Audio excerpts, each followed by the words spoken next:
And now for the EFD group, Mr Farage. Well, for the first time this year, we have not just Mr Barroso, but President Van Rompuy has come to the chamber as well. And yet, look around you. What have we got? 5% turnout amongst members? Well, they haven't missed much. Just the usual drivel about the fight against youth unemployment. Well, with 62% youth unemployment in Greece, and with Spain not far behind, it's perhaps about time we were honest and admitted we're causing it ourselves. We're doing it through the misconstruction of the euro, through the obsession with global warming and the over-regulated business model. And yet your recipe is more bureaucracy, a youth guarantee scheme, another 6 billion for the Youth Employment Initiative, the setting up of the European Alliance for Apprenticeships, backed up by the Quality Framework for Traineeships, and the list goes on and on and on of yet more highly paid civil servants setting up organisations that will achieve nothing. Until the euro is broken up, until you reverse the social market model, you will not help youth unemployment. However, I must concede you have had one great victory. A couple of years ago, Mr Barroso said that the European Union was an empire, and your empire has just expanded. Indeed, David Cameron appears to be the biggest cheerleader for the EU extending all the way to the Urals. No, you have got Croatia. You have planted your flag on Croatian soil. Not, of course, that there was much public support for this. Only 22% of Croatians turned out to vote in the European Parliament elections, but there was plenty of support from the Croatian political class.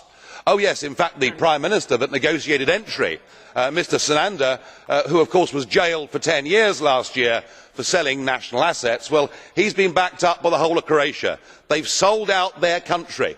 They have done it for personal gain. They have done it to be on a bigger stage. And a country that has fought for 800 years to be independent, after 20 years, has given it away to these guys in front of us today. Well, you may, for the moment, be getting away with it, but it is not going to last very long.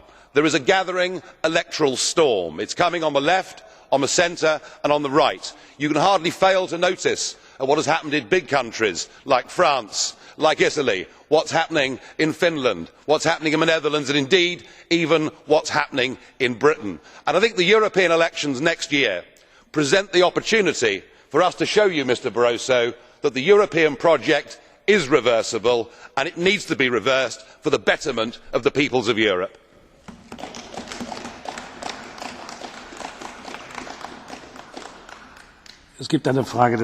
There's a question.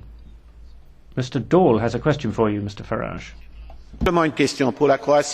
On Croatia, Mr Farage, they've had a referendum, and they've freely, by referendum, voted to accede to the European Union. We need to respect democracy and referendums. Don't you agree? Secondly, are you paid by European money or by UK money as an MEP? Sure, in the Isle of Man.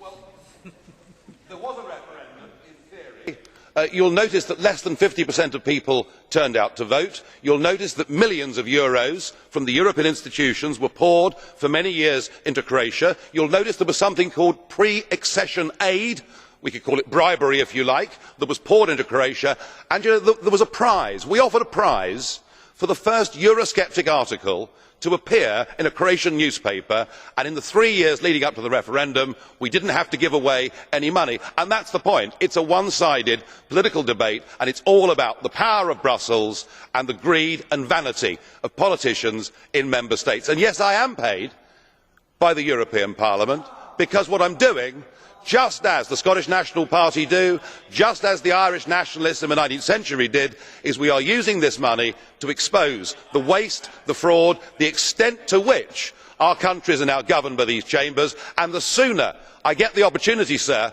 to be the turkey that votes for Christmas, I will do so.